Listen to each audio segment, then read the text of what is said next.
दौलत, शोहरत और ताकत। पायरेट किंग गोल्डी रोजर के कदमों में सब कुछ था। माना कि वो अपनी मौत की तरफ बढ़ रहा था, पर उसे अपने पायरेट किंग होने का गर्व था। उसने मरते वक्त बोला, मेरा खजाना अगर तुम्हें चाहिए तो उसे ढूंढो।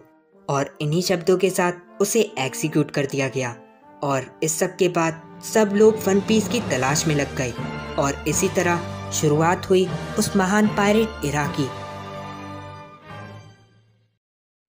एपिसोड के स्टार्टिंग में चॉपर धीरे धीरे करके बड़ा होने लगा और बोला, मैं नहीं जानता कि इस सब के बाद मैं बचूंगा भी या फिर नहीं। बस कोई भी तब तक इस रूम में मत आना। मैं अपने दोस्तों के लिए इतना ज़्यादा खतरनाक बन जाऊंगा कि सामने वाले को तुरंत ख़त्म कर दूंगा। कुमादोरी चॉपर को देखकर काफ़ी ज़्यादा डर गया था और उसने बोला, आखिर तुम हो कौन? क्या तुम कोई शैतान हो? पर जो भी हो, मैं तुम्हें हराऊंगा। और ये कहने के बाद उसने चॉपर पर बहुत तेज़ी से अपनी फिंगर पिस्टल से हमला कर दिया, पर चॉपर को इससे कुछ भी नहीं होता। कुमादोरी ने यह सब देखकर अपने फायर वाले अटैक से उस पर हमला करा, पर चॉपर को मानो उसके अटैक से कुछ हुआ ही नहीं। जिसे देखकर कुमादोरी ने बोला, अगर ऐसा है तो मैं लाइफ रिटर्न का यूज़ करूँगा। और ये कहने के बाद उसने चॉपर पर अपने हेयर ब्लाइंड से हमला कर दिया। चॉपर उसे देखकर चिल्लाया और कुमादोरी उसकी आवाज़ सुनकर काफ़ी ज़्यादा डर गया था। उसके बालों ने उसकी बात मानना बंद कर दी और कुमादोरी ने बोला, माँ, मैं शायद अब इससे नहीं बच पाऊंगा, पर आप मुझे मत रोको, क्योंकि अगर मैं मरूंगा तो सर उठाकर। और ये कहने के बाद उसने चॉपर पर अपनी टिम्पेस्ट किक से काफ़ी तेज़ी से हमला कर दिया। पर लगता है कि अब कुमादोरी का लड़ने का टाइम ख़त्म हो गया। यहाँ पर चॉपर ने अपने हाथ को ऊपर करा और फिर उसे काफ़ी तेज़ी से मार के उसे नीचे गिरा दिया। फिर यहाँ पर फ्रैंकी को दिखाया गया, जिसने बोला, इसे हराना सही में काफ़ी ज़्यादा मुश्किल था, पर जो भी हो वो चाबी मुझे मिल गई। ये है नंबर 4 वाली।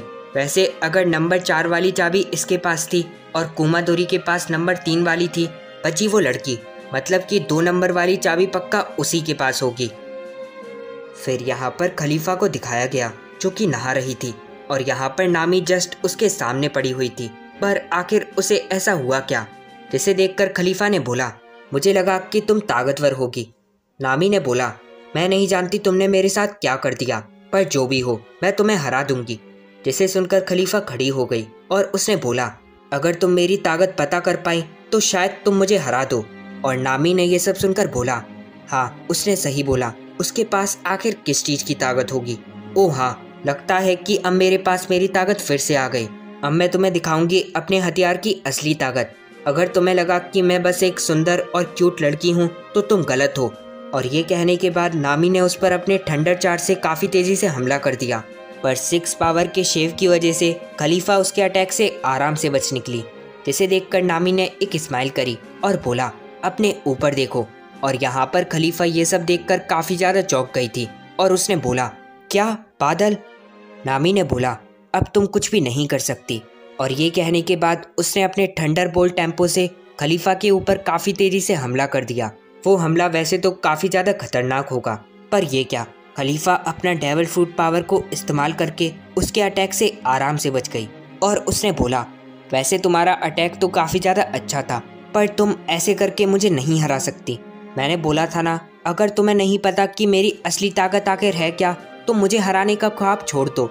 और ये कहने के बाद उसने नामी से बोला, मैं समझ गई, तुम कुछ देर पहले बबल्स में बदल गई थी, मतलब कि तुमने बबल वाला डेविल फ्रूट खाया होगा। जिसे सुनकर खलीफा ने बोला, हाँ, तुमने सही बोला, पर इसका मतलब ये नहीं कि तुम मुझे अब हरा दोगी। वैसे हाँ, मैंने बबल वाला डेविल फ्रूट खाया, जिसकी वजह से मैं अब एक सोप वाली वूमेन बन गई हूँ। और एक बार अपने पीछे देखो, मैं अब बबल्स को कंट्रोल कर सकती हूँ और अब मैं तुम्हें दिखाऊंगी इसकी असली ताकत। नामी ने ये सब देखकर बोला, ये तो काफ़ी ज़्यादा अजीब सा है। जिसे देखकर खलीफा ने उस पर अपने शीप क्लाउड से हमला कर दिया और बोला, पता है क्या, ये बबल्स तुम्हारे शरीर की सारी ताकत को सोख लेंगे।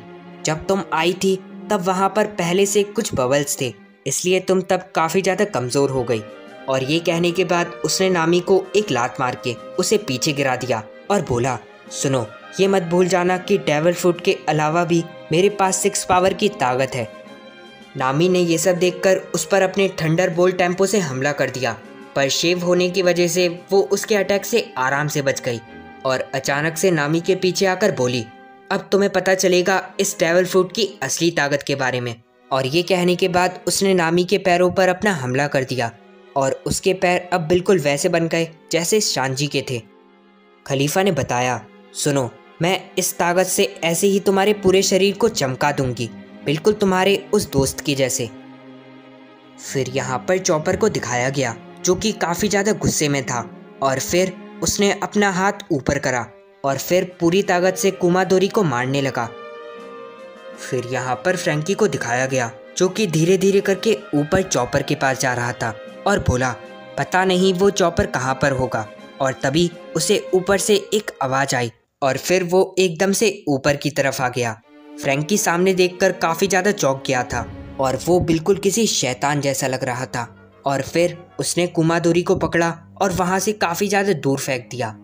फ्रैंकी ने यह सब देखकर बोला, आखिर ये है कौन? इसने तो उस CP9 वाले को भी आराम से हरा दिया। वैसे रुको, ये टोपी तो वही है जो कि उस चॉपर ने भी पहनी थी, तो क्या इसका मतलब ये वही है? और तभी चॉपर ने उसे देखकर उसे मार के नीचे गिरा दिया। फिर यहाँ पर मेन आइलैंड पर नेवी ऑफिसर्स को दिखाया गया जो कि सामने देखकर काफ़ी ज़्यादा डरे हुए थे और बोले, आखिर ये सब करा किसने? फिर यहाँ पर रॉबिन को दिखाया गया जो कि एक जगह पर रुककर पीछे की तरफ देखने लगी, जिसे देखकर CP9 वाले ऑफिसर ने बोला, ओए सुनो, अगर तुम्हें लगता है कि कोई तुम्हें बचाने आएगा तो तुम बिल्कुल गलत हो। पहले वाला धमाका बस एक कल्पना थी। जब तक तुम इस सब के बारे में सोचोगी, हम कब का उस ब्रिज को पार कर लेंगे जो कि गेट ऑफ जस्टिस के जस्ट पहले है। और अगर एक बार हम वहां तक आ गए तो सीधा हम गेट ऑफ जस्टिस के पार होंगे। एक बार बस वो गेट बंद हो जाए, फिर चाहे कुछ भी हो जाए, तुम नहीं बच सकती। बस एक ही चीज़ बचेगी और वो है पछतावा। और यहाँ पर लूफी तेजी से आगे की तरफ जा रहा था और उसने चिल्लाकर बोला, रॉबिन, मैं बस आ गया। रॉबिन ये सब सुनकर एक जगह पर रुक गई। लूची ने ये सुनकर एक स्माइल करी और CP9 वाला ये सब देखकर काफ़ी ज़्यादा चौंक गया था। पीछे से लूची ने CP5 वाले से बोला, सुनो, तुम उसे लेकर आगे जाओ। फिर यहाँ पर लूफी को दिखाया गया जो कि आगे जाते जाते एक जगह पर आकर रुक गया। पर आखिर क्यों? क्योंकि उसके सामने था लूची। लूफी ने उसे देखकर बोला, आखिर तुम मुझे मिल ही गए। इसे देखकर लूची ने बोला, मुझे खुशी हुई कि तुम यहाँ तक आ गए।